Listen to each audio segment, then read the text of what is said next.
안녕하십니까. 3월 19일인데요. 내일 3월 20일 날 디도서하고 빌레몬서 읽잖아요. 그래서 그거 같이 좀 살펴보죠. 디도서도 목회서신 중에 하나입니다. 디모데전서 후서와 마찬가지로.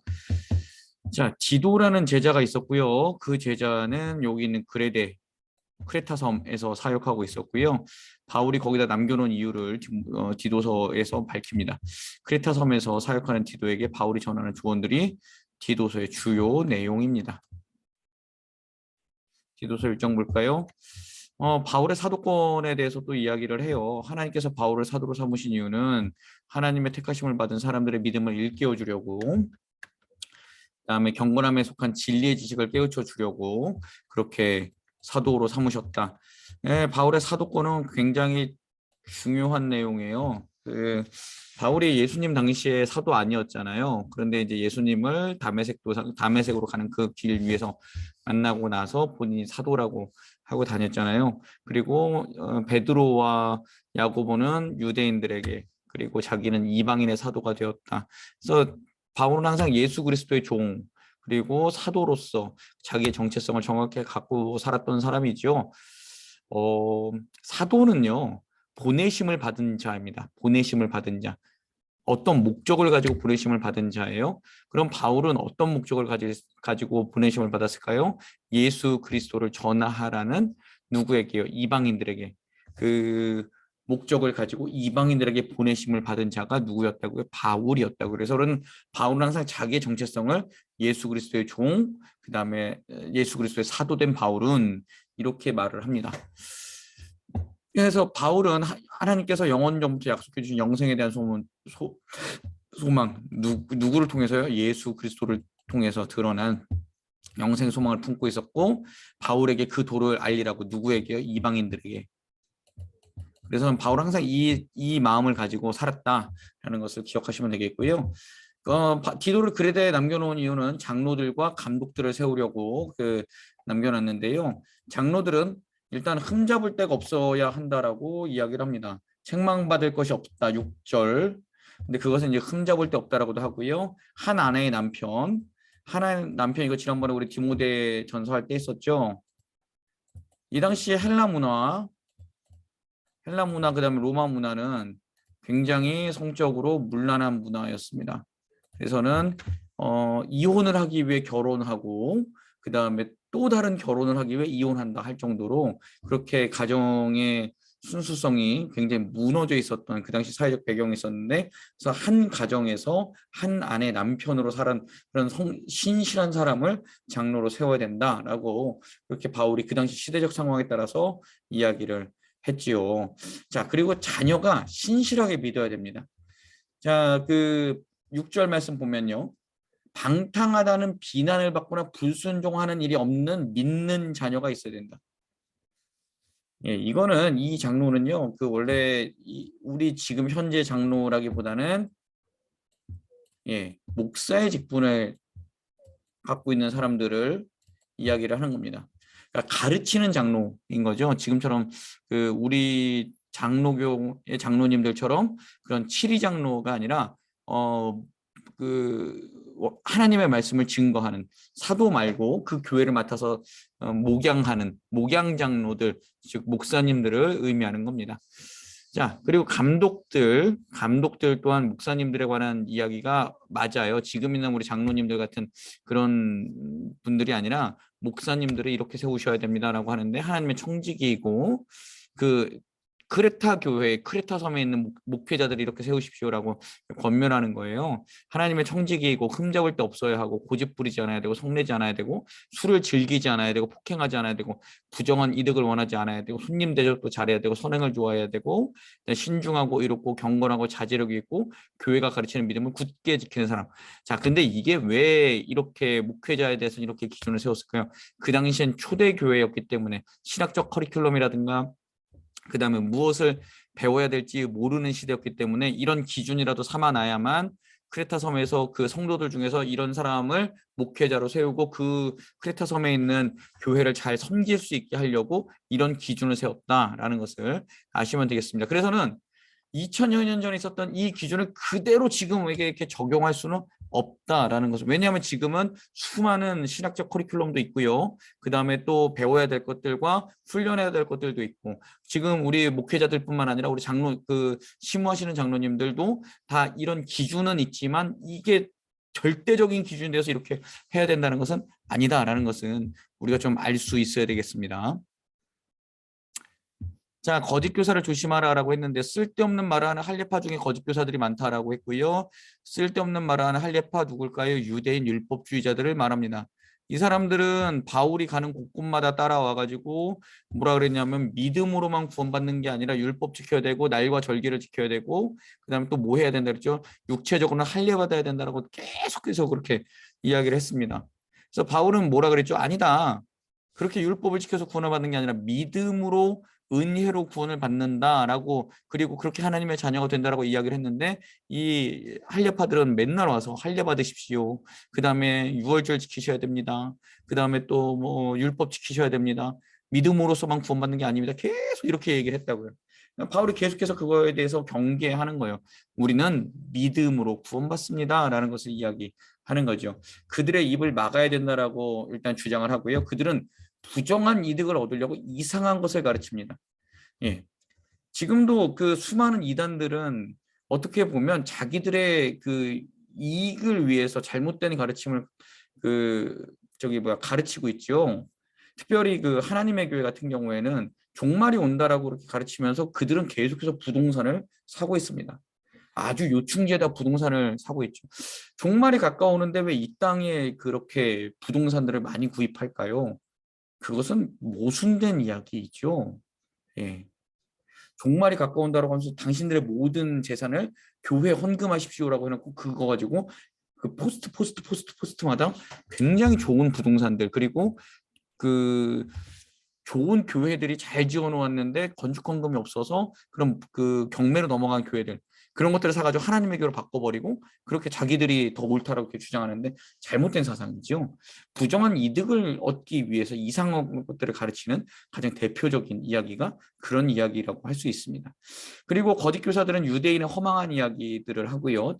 그래서 진리를 배반한 사람들의 말에 성도들이 귀를 기울이지 못하도록 너는 거짓 교사들을 조심하고, 그 다음에 성도들에게도 그런 것을 잘 가르쳐서 그들의 귀에 듣더라도 흔들리지 않게 하라라는 것이 디도에게 해주는 권면입니다.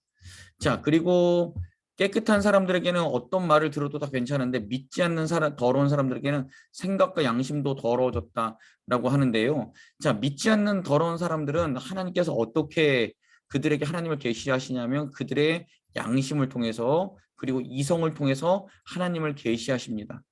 그런데 그들은 이 생각과 양심까지도 더러워졌기 때문에 하나님이 어떤 분이신지 모르게 되었다라고 지금 바울이 이야기하죠.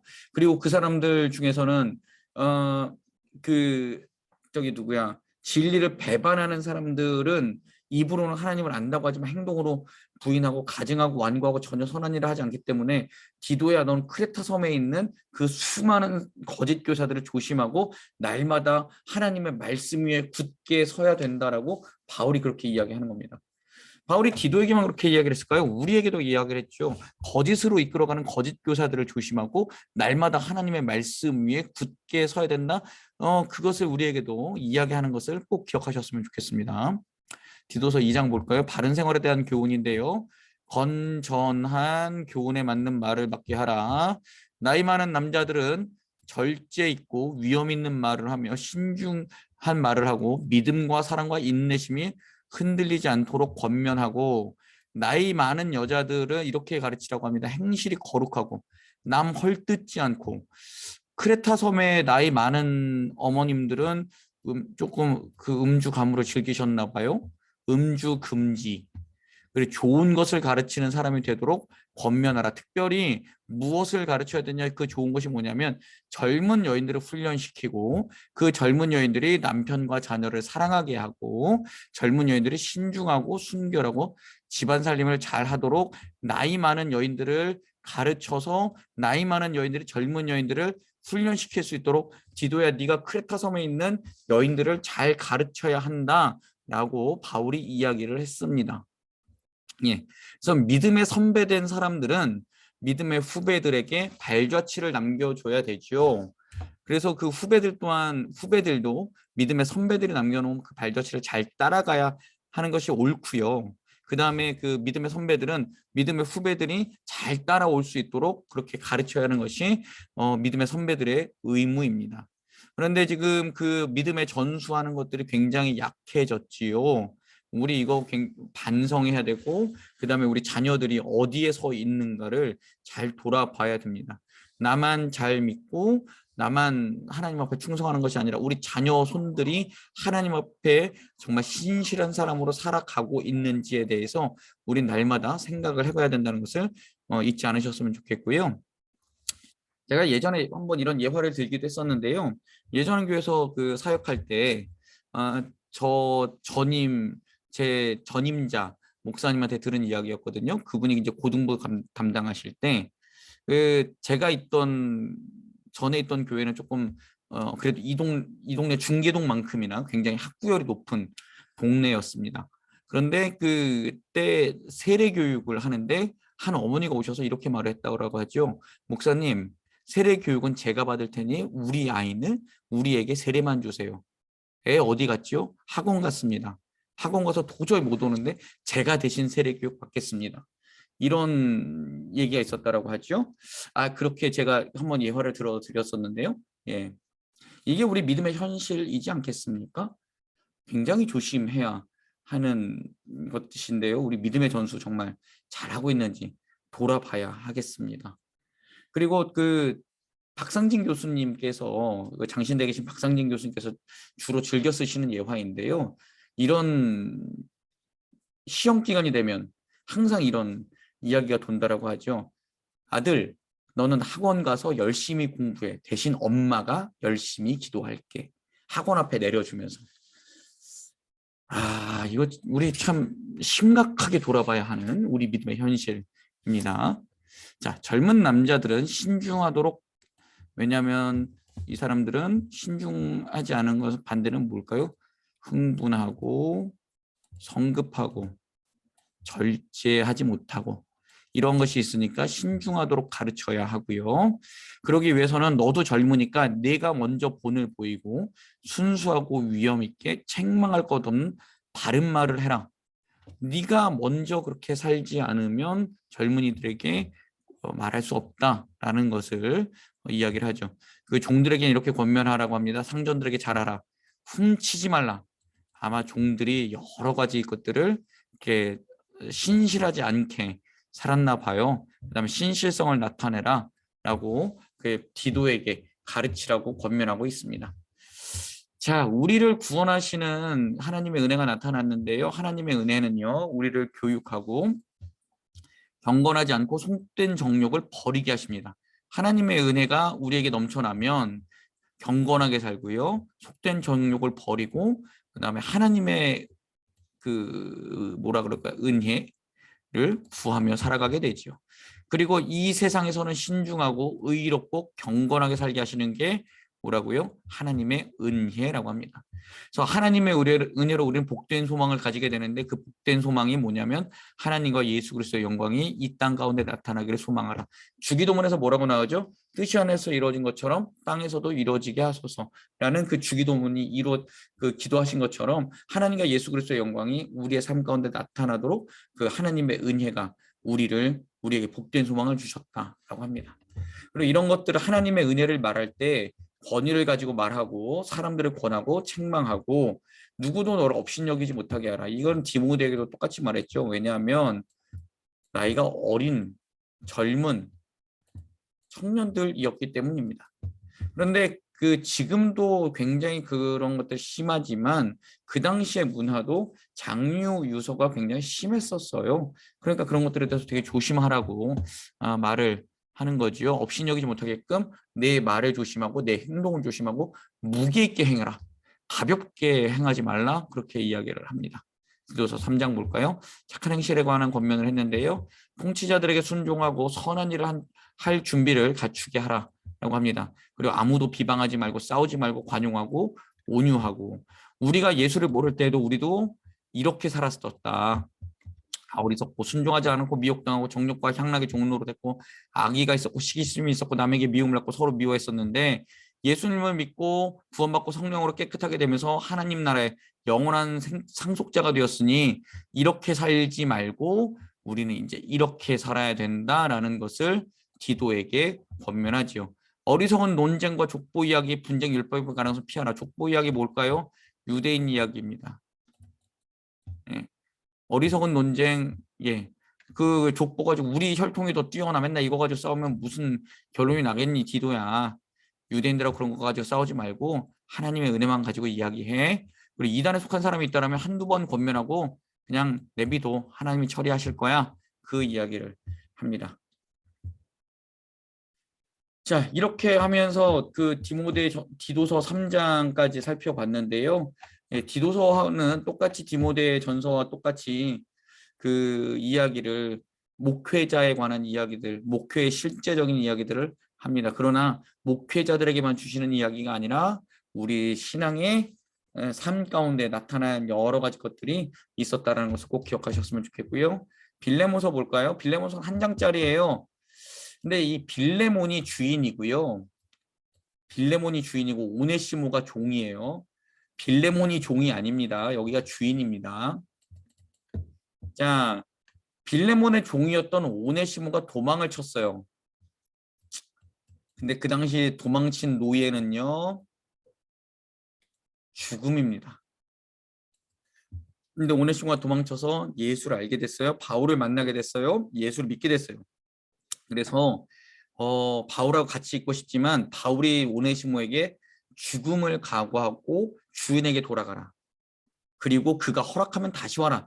지금 그 이야기를 하면서 바울이 빌레몬한테 편지를 쓴 게 빌레몬이에요. 오네시모가 물론 잘못했어. 근데 빌레몬아, 오네시모는 나에게 굉장히 필요한 사람인데 나를 봐서 용서해주고 화해해주고 그다음에 빌레몬을 품어주고 다시 나에게 보내주지 않을래? 지금 그 이야기를 하는 겁니다. 예수 그리스도의 사랑에 근거한 용서와 화해를 이야기하고 있죠. 바울은 자기를 이렇게 소개합니다. 나이가 많고 갇힌 자 된 내가 그리스도 안에서 빌레몬 너에게 사랑으로 간구한다. 요청한다. 나를 좀 받아주면 안 되겠니? 오네시모를 용서해주라. 전에는 쓸모없었으나 지금 교회와 나에게 매우 유익한 사람이다. 아유, 빌레몬이 얼마나 잘했으면 이렇게 유익하다 그랬을까요? 오네시모를 통해 나를 섬길 수 있었으면 좋겠는데 내 허락 없이는 안 하겠다. 그냥 그렇게 되면 이 질서가 무너지는 거예요. 종들이 다 탈출해가지고 교회로 오면 안 되니까 바울이 정확하게 질서를 지키고 있는 겁니다. 내가 나를 동역자로 여기면 오네시모를 나처럼 영접해주고 그가 빚진 것이 있으면 내 앞으로 계산해주라. 빌레모나 나를 봐서 그리고 예수 그리스도를 봐서 우리 형제된 오네시모를 받아주라. 라고 굉장히 어려운 말이지만 그렇게 바울이 이야기하는 것을 우리는 볼 수 있습니다. 우리도 신앙생활을 하면서 다른 사람들이 이렇게 조금은 품어주고 안아주고 다른 사람에게 그 사람 이런 사람 아닙니다라고 소위 말해서 믿음의 보증을 설 수 있어야 한다는 것이 빌레몬서의 내용입니다. 세상적인 보증은 쓰면 안 되죠. 그런데 믿음의 보증, 이 사람은 하나님 앞에서 신실한 사람입니다. 이 사람은 하나님 앞에서 은혜 받은 사람입니다. 이런 것들은 우리가 할 수 있어야 된다는 것을 우리가 알고 다른 이들을 험담하는데 앞장서지 말고 다른 이들의 믿음을 보증하고 책임지고 가르치는데 앞장설 수 있는 우리들 될 수 있으면 참 좋겠습니다. 이제부터 히브리서 들어가요. 이제 거의 다 왔어요. 히브리서 가면은 이제 뭐 야고보서, 베드로 전후서, 그다음에 요한 1, 2, 3서, 유다서, 요한계시록 보면 이제 다 끝나는데요. 히브리서 조금 어렵지만 그래도 한 장 한 장 읽어 나가면서 히브리서에 대해서도 같이 살펴보는 귀한 은혜의 시간이 될 수 있으면 참 좋겠습니다. 감사합니다.